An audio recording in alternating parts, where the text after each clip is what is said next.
ರಾಜ್ಯದ ಹಲವು ಜಿಲ್ಲೆಗಳಲ್ಲಿ ಬಾಣಂತಿಯರ ಸರಣಿ ಸಾವು ಏನು ಸಂಭವಿಸ್ತಾ ಇದೆ. ಈ ವಿಚಾರಕ್ಕೆ ಸಂಬಂಧಿಸಿದಂತೆ ಇವತ್ತು ವಿಧಾನಸಭೆಯಲ್ಲಿ ಚರ್ಚೆಯಾಗಿದೆ. ಸರ್ಕಾರದ ವಿರುದ್ಧ ವಾಗ್ದಾಳಿ ನಡೆಸಿದ್ದಾರೆ ವಿಪಕ್ಷ ನಾಯಕ ಆರ್ ಅಶೋಕ್. 3 ಜಿಲ್ಲೆಗಳಲ್ಲಿ ಬಾಣಂತಿಯರ ಸರಣಿ ಸಾವುಗಳಾಗಿದೆ. ಮೃತಪಟ್ಟಂತ ಬಾಣಂತಿಯರಿಗೆ 2 ಲಕ್ಷ ರೂಪಾಯಿ ಪರಿಹಾರ ಕೊಟ್ಟರು. ಆದರೆ ಕೇರಳದಲ್ಲಿ ಆನೆಯ ತುಳಿತಕ್ಕೆ ಒಳಗಾದಂತ ವ್ಯಕ್ತಿಗೆ 15 ಲಕ್ಷ ರೂಪಾಯಿ ಪರಿಹಾರ ಕೊಟ್ಟಿದ್ದಾರೆ. ಕರ್ನಾಟಕದ ಆನೆಯೊಂದು ಕೇರಳದಲ್ಲಿ ವ್ಯಕ್ತಿಯೊಬ್ಬನನ್ನ ತುಳಿದು ಸಾಯಿಸಿದಂತ ಕೇಸ್ನಲ್ಲಿ 15 ಲಕ್ಷ ರೂಪಾಯಿ ಪರಿಹಾರ ಕೊಟ್ಟಿದ್ದಾರೆ. ಇದು ಯಾವ ನ್ಯಾಯ ಅಂತ ಆರ್ ಅಶೋಕ್ ಕಿಡಿಕಾರಿದ್ದಾರೆ. ಕಳಪೆ ಔಷಧಿಯಿಂದಲೇ ಸಾವಾಗಿದೆ ಅನ್ನೋ ಆರೋಪವನ್ನು ಮಾಡಿದ್ದಾರೆ. ಡ್ರಗ್ ಮಾಫಿಯಾ ಇದೆ ಇದರ ಹಿಂದೆ ಅಂತ ಆರ್ ಅಶೋಕ್ ಕಿಡಿಕಾರಿದ್ದಾರೆ. ನಿಮ್ಮ ಉತ್ತರ ಕರ್ನಾಟಕದಲ್ಲಿ ಒಬ್ರು ಹಾಡು ಹೇಳ್ತಾರೆ, ತಾಯಿ ಸತ್ತ ಮೇಲೆ ತವರಿಗೆ ಹೋಗಬಾರದವ್ವ ಹೋಗಬಾರದವ್ವ ಅಂತ ಹಾಡಿದೆ. ಈಗೇನಾಗ್ಬಿಟ್ಟಿದೆ ಅಂದ್ರೆ ಸರ್ಕಾರಿ ಆಸ್ಪತ್ರೆಗೆ ಬಾಣಂತಿಯರು ಯಾರು ಹೋಗಬಾರದವ್ವ ಹೋಗಬಾರದವ್ವ ಅನ್ನೋ ಸ್ಥಿತಿಗೆ ಬಂದ್ಬಿಟ್ಟಿದೆ. ಆ ರೀತಿ ಪರಿಸ್ಥಿತಿ. ನಾನು ಮೊನ್ನೆ ಪತ್ರಿಕೆಯಲ್ಲಿ ಒಂದು ವರದಿ ಬಂದಿತ್ತು, 50% ಬಾಣಂತಿಯರು ಸರ್ಕಾರಿ ಆಸ್ಪತ್ರೆಗೆ ಹೋಗೋದನ್ನ ಸ್ಟಾಪ್ ಮಾಡಿದ್ದಾರೆ. 50% ಅಂದ್ರೆ ಪ್ರೈವೇಟ್ ಆಸ್ಪತ್ರೆಗೆ ಹೋಗ್ತಾರೆ. ಮನೆಯಲ್ಲಿರುವಂತ ಆಸ್ತಿ ಎಲ್ಲ ಮಾರಿ ಇವತ್ತು ಹೋಗ್ಬೇಕಾದಂತ ಪರಿಸ್ಥಿತಿ. 5 ನಿಮಿಷ ಕೊಟ್ಟಿರೋದ ಸರ್ಕಾರಿ ಆಸ್ಪತ್ರೆಗಳಿಗೆ ಯಾರು ಹೋಗಬಾರ್ದು ಅಂತ ಹೇಳಿ ಇಲ್ಲಿ ವಿಧಾನಸಭೆ ಚರ್ಚೆ ಮಾಡಕತ್ತಿದ್ರ ನಾಳೆ ಮೆಸೇಜ್ ಏನು ಹೋಗುತ್ತೆ ಬಾಳೆ ನೋಡಿ. 1 ನಿಮಿಷ PHC CHC ತಾಲೂಕು ಆಸ್ಪತ್ರೆ ಸಾಕಷ್ಟು ಡೆವಲಪ್ ಮಾಡಿವಿ. ಇವತ್ತೆಲ್ಲ ಸರ್ಕಾರಿ ಆಸ್ಪತ್ರೆ ಬಗ್ಗೆ ನೆಗೆಟಿವ್ ಮಾತಾಡ್ಕೊತ ಹೋದ್ರೆ ಎಲ್ಲ ಖಾಸಗಿ ದವಾಖಾನೆಗೆ ಹೋಗ್ತಾರೆ. ವಾಸ್ತವಾಂಶ ಹೇಳಿದ್ದಾರೆ, ಸತ್ಯ ವಾಸ್ತವಾಂಶ ಹೇಳಿದ್ದಾರೆ. ಎಲ್ಲ ಮಂತ್ರಿಗಳ ಬಗ್ಗೆ ನೆಗೆಟಿವ್ ಮಾತಾಡುದು, ಹೆಂಗ್ ಮಾತಾಡುದು, ವೈದ್ಯರ ಬಗ್ಗೆ ನೆಗೆಟಿವ್ ಮಾತಾಡಿದ್ರೆ ಸರ್ಕಾರಿ ಆಸ್ಪತ್ರೆಗಳು ಉಳಿತಾವೆ. ನಿಮ್ ಕಡೆ ವಿರೋಧ ಪಕ್ಷ ಒಳ್ಳೆ ಸಲಹೆ ಕೊಡಿ, ಸಭಾಧ್ಯಕ್ಷರೇ ಸರ್ಕಾರಿ ಆಸ್ಪತ್ರೆ ಒಳ್ಳೆ ಸಲಹೆ ಕೊಡಿ. ಯಾಕೆ ಅರ್ಚನೆಗೆ ಅವಕಾಶ ಕೊಡ್ತಾ ಇದ್ದಾರೆ? ಈಗಾಗಿಲ್ಲ ಸರಿ ಮಾಡ್ಲಿ. ಸಭಾಧ್ಯಕ್ಷರೇ ಸರ್ಕಾರಿ ಆಸ್ಪತ್ರೆಗಳು ದೇವಸ್ಥಾನ ಏನು ಬರ್ರಿ ನಮ್ಮ ಹುಬ್ಬಳ್ಳಿ ಕೆಂಚಿಗೆ ಬರ್ರಿ ನಾವು ಆಸ್ಪತ್ರೆಗೆ ತೋರಿಸ್ತಾನೆ ಇಲ್ಲಿ ಅವಕಾಶಗಳಂತ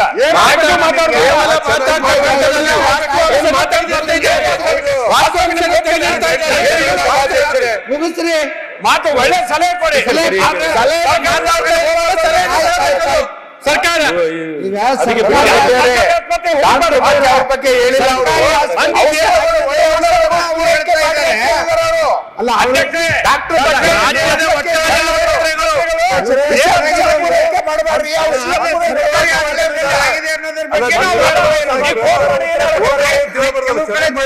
ಮಂತ್ರಿಗಳು ಸಮಾಜ ಉತ್ತರ ಕೊಡ್ತಾರೆ, ಕೊಡ್ಲಿ ಅವರು ಉತ್ತರ ಕೊಡ್ತಾರೆ. ಪರಿಷತ್ತಲ್ಲಿ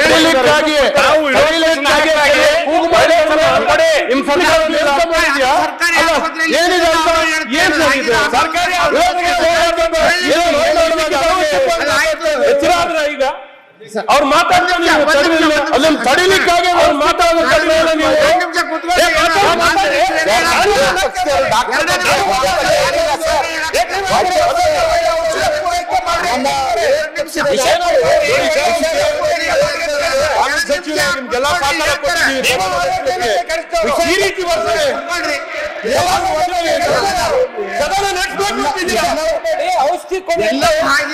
ಯಾಕೆ ಮಾಡ್ತೀರಾ?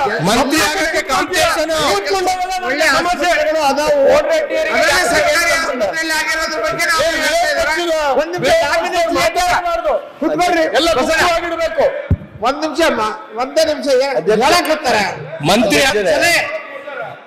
ಸರ್ಕಾರಿ ಆಸ್ಪತ್ರೆ ಹಣ ಕೊಡಿಸ್ತಾರೆ ಹೇಳಿ ಸರ್.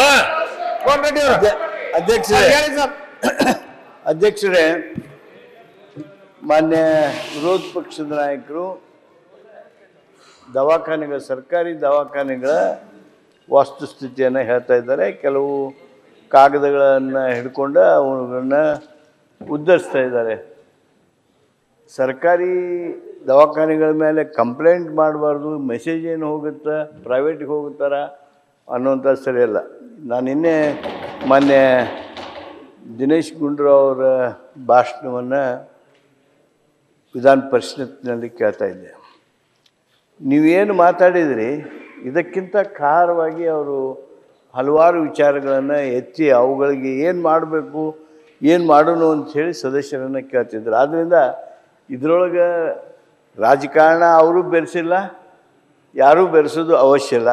ಅದಕ್ಕೆ ಅವ್ರು ಏನು ಪುರಾವೆಗಳ ಸಹಿತ ಹೇಳ್ತಾರ ಅದನ್ನ ಶಾಂತವಾಗಿ ಪ್ರಶ್ನೆ ಕೇಳಿಲ್ಲ ಸರ್. ನಾನು ವೈದ್ಯರ ಬಗ್ಗೆ ನೆಗೆಟಿವ್ ಆಗಿ ಮಾತಾಡಬಾರ್ದು ಅಂತ.